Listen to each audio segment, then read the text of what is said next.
भाई RRB LP में पूछा गया प्रश्न है। देखो ऐसे ही क्वेश्चन एसएससी में कई बार पूछे जा चुके हैं। इसको बनाने का सही तरीका सीखो। रेलवे एसएससी में बार बार पूछे जाते हैं इस टाइप के क्वेश्चन। इसको कैसे बनाया जाता है जरा सीखो। क्वेश्चन है, एक तांबे का तार 121 सेंटीमीटर स्क्वायर क्षेत्रफल वाले एक वर्ग के रूप में मुड़ा हुआ है। यदि वही तार एक वृत्त के रूप में मुड़ा हुआ है तो वृत्त का त्रिज्या सेंटीमीटर में बताना है। प्लस में पाई का मान बोल रहा है 22/7 ले लीजिए। भाई साहब क्वेश्चन पहले समझिए कि एक वर्ग है, ये वर्ग तांबे का तार का बनाया गया है। बोला इसी तार से एक वृत्त बनाया जाएगा। इसका मतलब क्या हुआ, इसी तार से वृत्त बनाया जाए तो इसका मतलब जो पेरीमीटर इसका होगा वही पेरीमीटर इसका भी होगा। पेरीमीटर सेम होगा, पेरीमीटर तो बराबर होगा क्योंकि वही तार से वृत्त बनाया गया। अब बात बोल दिया कि वर्ग, इस वर्ग का क्षेत्रफल, वर्ग का क्षेत्रफल क्या है, भुजा स्क्वायर यानी साइड का स्क्वायर। वर्ग का साइड यदि ए मानते हैं तो ए स्क्वायर बराबर क्या दिया है 121। एक स्क्वायर 121 दिया तो ए का मान कितना हो जाएगा भाई 11 हो जाएगा। 11 का स्क्वायर 121।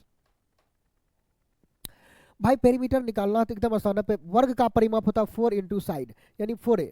4 इंटू साइड मतलब 11 चौके 44।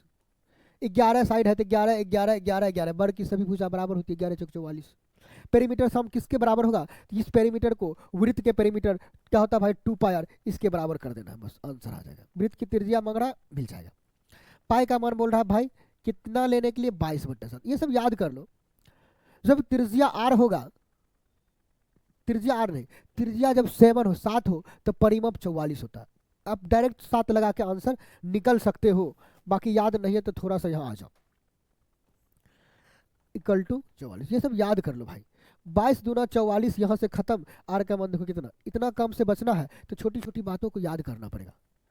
यदि त्रिज्या 7 हो तो क्षेत्रफल कितना होता है वृत्त का 154। ये छोटा छोटा बात याद रखोगे तो आपके एग्जाम में 2-4-5 सेकंड हमेशा बचेगा। वही 2-4-5 सेकंड अगले क्वेश्चन में जब दोगे तब बाकी स्टूडेंट से कुछ अलग करोगे तभी कंपटीशन पास होता है। एग्जाम में बैठते बहुत है, सिर्फ पासिंग कम ही आदमी होते हैं। उसका मेन वजह यह है कि तुम अलग क्या करें, बाकी से यूनिक क्या दिखा रहे हो, वो टैलेंट खुद में होनी चाहिए। जब बाकी से यूनिक करोगे, अलग करोगे, तभी एग्जाम पास करोगे। तो दोस्तों यह वीडियो आपको कैसा लगा जरा कमेंट्स करके बताना। धन्यवाद।